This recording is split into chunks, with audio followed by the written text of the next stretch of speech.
जीवन तो निराश, संसार तो उदास, परिवार तो विपरीत, पदार्थां तो निर्मोह और इसे तरीके नाल दुनियावी सुखां तो निराश मनुखा ने ही परमात्मा की तलाश की थी, ईश्वर की तलाश की थी। आशा कहते ने ऐसी है, इस तो बिना जीवना बड़ा औखा है।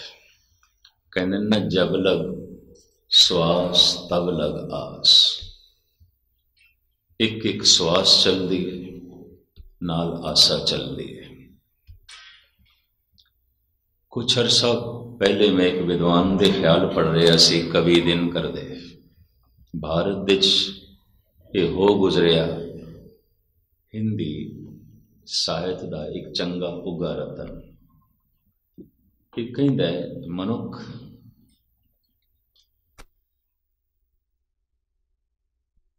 अन्न तो बिना रह सकता है, रोटी तो बिना रह सकता है, घट तो घट 3 दिन पानी तो बिना रह सकता है, रह सकता है। उसकी खोज मनुख श्वासां तो बिना भी 8 मिनट रह सकता है।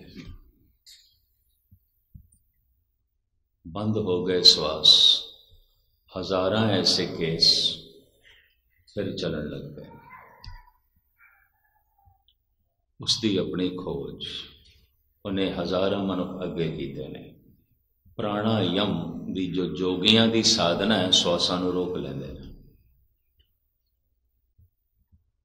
और आम हालत विच भी वो अद्धा श्वासां नूं रोक लेंदे ने, नहीं चलन देंदे, जिस करके उन्हां दी उम्र लंबी हो जाती है। क्योंकि श्वास ही लैके ते आए हैं असीं, वो रोक लेंदे ने। पर योगी ते विशेष साधना करते हैं, अद्धा घंटा या इस तो भी ज्यादा वो प्राणायाम करने दे सफल हो जाते हैं। पर यह विद्वान कहता है घट तो घट मनुख 40 दिन रोटी तो बिना जी सकता है, 3 दिन पानी तो बिना जी सकता है, 8 मिनट श्वासां तो बिना भी जी सकता है, 1 सेकंड भी आशा तो बिना नहीं जी सकता। 1 सेकंड आशा हर वक्त चलती है, मनुख निराश नहीं होता।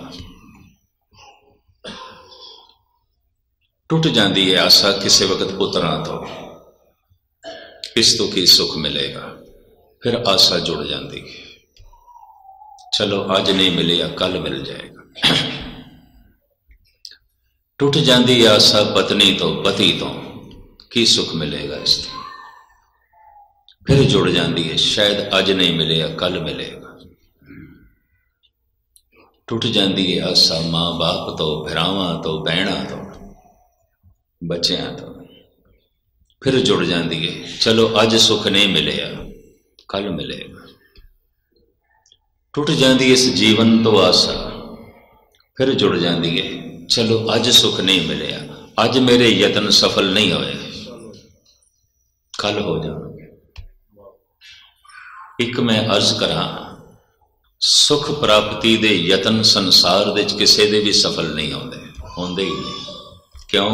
संसार दे सुख है ही नहीं, इस वास्ते सफलता किसी दे पल्ले नहीं पैंदी।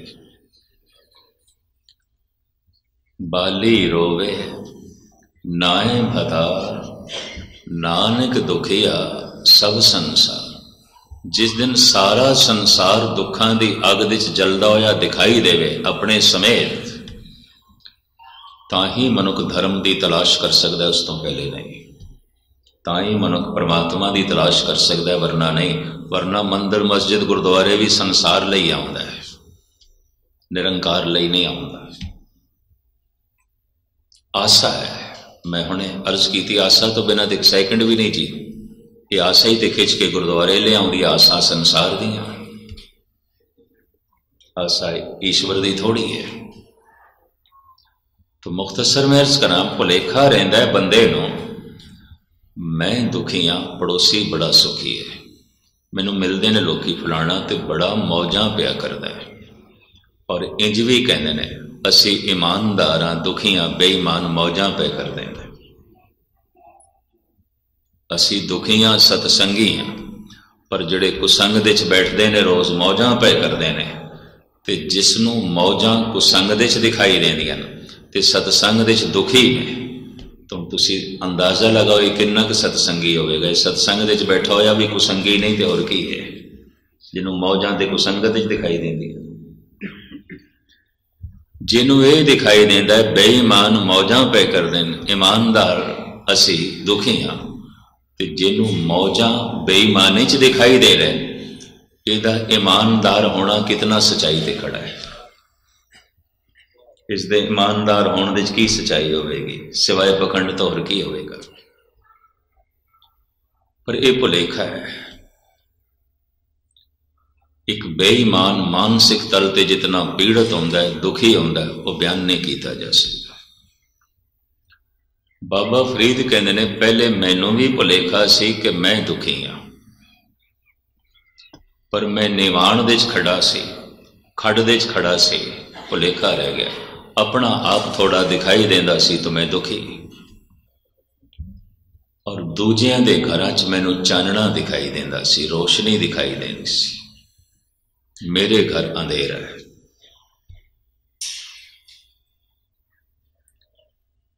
पर कहते ने यह मुगालता मेरा दूर हो गया। कदों? फरीदा मैं जानिया दुख मुझको, दुख सवाया जग, उच्चे चढ़ के देखिया तां घर घर एहा अग। जद मैं उच्चा चढ़िया तो जिहड़ी रोशनी दिखाई देती सी तो भांबड़ पे बलदे सन दुखां दे, कोई रोशनी नहीं सी, वो तो दुखां दे भांबड़ पे बलदे सन। ऐसा कोई घर नहीं सी जिथे दुखां दी अग जल नहीं रही सी। मैनू ते रूहे जमीन ते अज तक कोई सुखी बंदा नहीं मिलिया, ये भी मैं अर्ज करते हैं। अगर कोई टावा टावा रब नाल जुड़ा मिलिया, रस दे च मिलिया, उसकी गिनती इतनी नहीं है। दुख ही दुख। धन गुरु नानक देव जी महाराज कहते हैं बंदा की है, दुख की पंडा खुलियां, सुख ना निकसियो कोय। हर बंदा दुख दी पंड है, और की है। इस पंड नू खोलना होवे, इस पोटली नू खोलना होवे ते ढंग की है, बस अपना एक दुख सुनाओ, एक ओदे 100 दुख सुनन नू राजी हो जाओ। सुनाई जाएगा, तुसी थक जाओगे, वो इन्ने दुख सुनावेगा। सियाणा मनुख, अनुभवी पुरुष अपना दुख किसी दे अगों भी नहीं रखता। क्यों? उन्होंने पता है मैं तो एक सुनावांगा तो ये 1000 दुख सुनन नू राजी होवां, एवें सिर खपाई नहीं सुनांगा। उस्ताद ज़ौक कहते ने मेरे चेहरे से गम आशिकारा नहीं है, मैं दुख नू कदी मत्थे ते प्रगट ही नहीं होने देता। मेरे चेहरे से गम आशिकारा नहीं है, पर ये न समझ के ये गम का मारा नहीं है। डूबने को तो डूबे हम भी, लेकिन अहले साहिल को हमने पुकारा नहीं है। कहता डुबया मैं भी हाँ, गोते मैं भी खादे ने, घूमन घेरी च मैं भी फसिया, पर मैं ये शोर नहीं मचाया मैं डुब गया, मैं डुब गया, मैं डुब गया। मैं ये आखिया ही नहीं। क्यों? जे मैं आखदा तो 1000 बंदियां कोलों भी मैनू यही सुनना पैंदा, मैं डुब गया, मैं डुब गया, मैं डुब। हर एक ने यही सुनना है, और की। सियाणे मनुख अपना दुख नहीं रखते किसी को। निर्धन दुखी है, धनवान भी दुखी है, करूप दुखी है, सुंदर भी दुखी है, तंदुरुस्त दुखी है, बीमार दे दुखी है ही कुदरती। दुख सबाया जग है, व्यापक है। जिस दिन सारा संसार दुख स्वरूप प्रतीत होवे, उसे दिन ही मनुख संसार तो निराश होके, उदास होके परमात्मा की तलाश करता है। संसार ही सब कुछ है, महान है। जैसे कि बाबर कहता है रोजो नो बहारों में व दिल रुबा खुशस्त, की लोड़े संसार तो उदास होने दी, निराश होने दी। बड़ा रंग है, बड़ा रूप है। बड़ा रस है, बड़ियां रंगीनियां ने, इन्ना कुछ है, उदास होने की लोड़ है, निराश होने की लोड़ है। बड़ी सीमित दृष्टि इस बाबर की, बड़ी छोटी तकनी का मालक है, ये कोल गहरी दृष्टि नहीं है।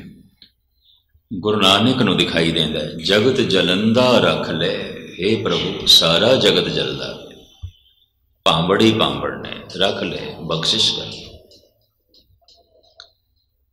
तृण को मंदिर साज सवार, पावक तले जरावत है, ऐसे गढ़ में ऐठ हठीले, फूल फूल क्या पावत है। तिनकियां दा महल है, अग लाई हुई है ते आकड़ के बैठा विच है। तृण को मंदिर साज सवार,